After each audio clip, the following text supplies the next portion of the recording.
Vance and I have been together for a long time. It's the longest relationship I've ever been in. You'd think we know how to work through our issues by now, but even after 20 plus years, we're still learning how to navigate us. And sometimes the best way to do that is to talk it out. My relationship with dance has struggled in a lot of ways.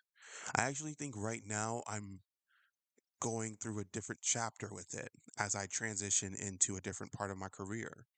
I'm moving on from what I used to do consistently, and I'm taking a new step into what I've been wanting to do all of my life and what I think my real purpose is when it comes to this art form. I think for people like me who've been doing this for a really long time, at some point found ourselves getting super burnt out because we were just trying to do everything we can to get our moment. What I kind of learned is everybody gets their moment. And sometimes within this cycle, you get your moment more than once. I've definitely had my moments and I'm very grateful for it. And I continue to do my best with whatever momentum I get.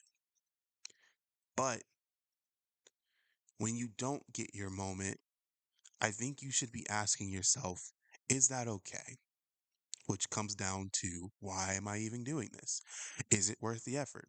Trying to be a full time dancer, full time choreographer, full time storyteller is all I've ever wanted to be in life.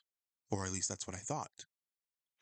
And because of that, I focused so hard on just that, not realizing that it was hurting my relationship. That's what's tough about this. You are doing a public art form that anyone can see at any time if you put it out there. That was affecting the way I was seeing dance.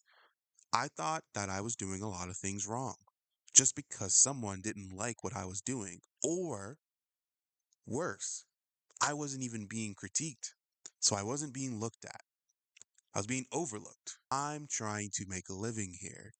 But if I don't have you seeing my work, then I'm not going to be able to pay my bills, which then gets in the way with my relationship with dance. This isn't just, hey, I'm having fun anymore. This is, hey, if this doesn't work, I can't keep doing this.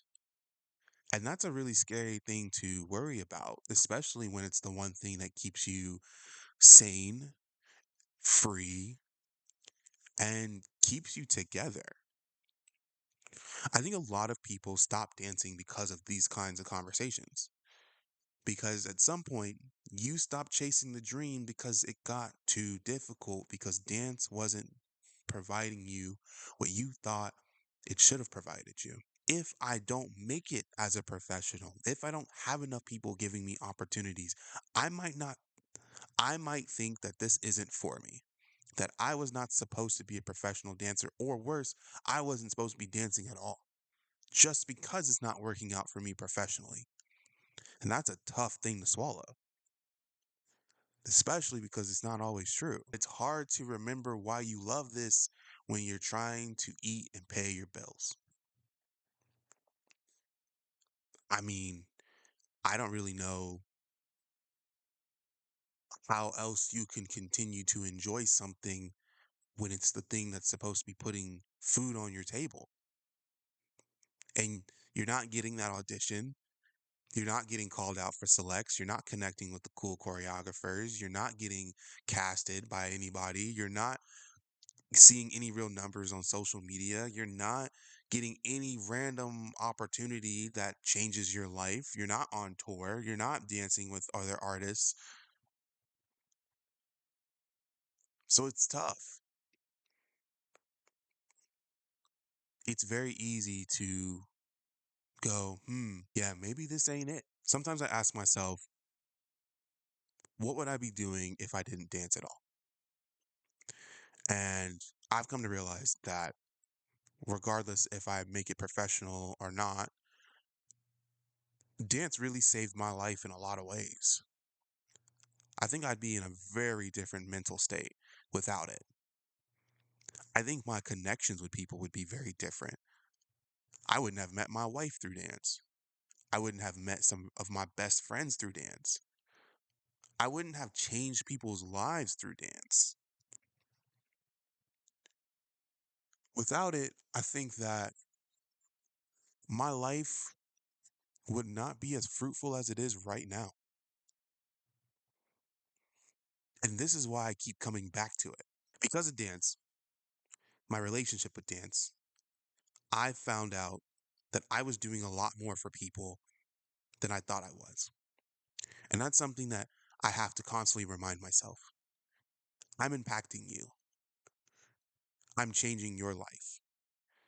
Not trying to say that in this like super arrogant way, but that is my goal is to make a change in the community, to make a change in people's lives, to be a light for a lot of people. A lot of people don't believe in themselves in this medium. A lot of people think that they're not good enough or they don't know if they can be good enough. They're not sure if they're going to be great at this.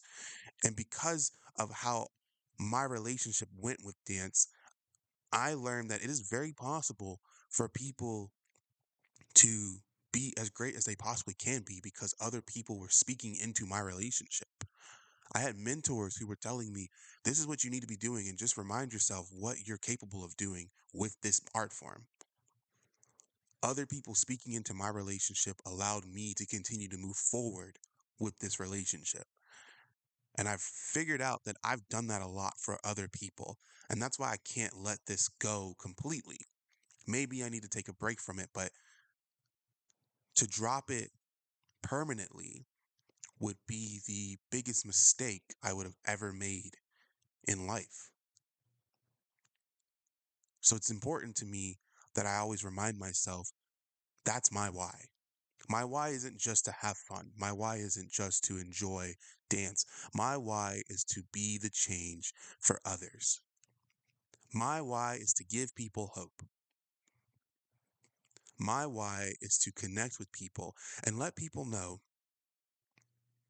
whether you're an actual dancer or someone who's watching dance, you do have a chance. And there's so much more out there. And there's a very different perspective that you can take just by looking through my perspective. That's important. That's what we're missing here. And I think that's why a lot of us struggle with our relationship with dance. You don't always remember your why. So when you're getting lost, it's hard to find it. These types of conversations are hard to have, and sometimes they feel very jumbled up, sometimes they feel all over the place, but it's honest. And I think that when you have these conversations, you're able to move forward.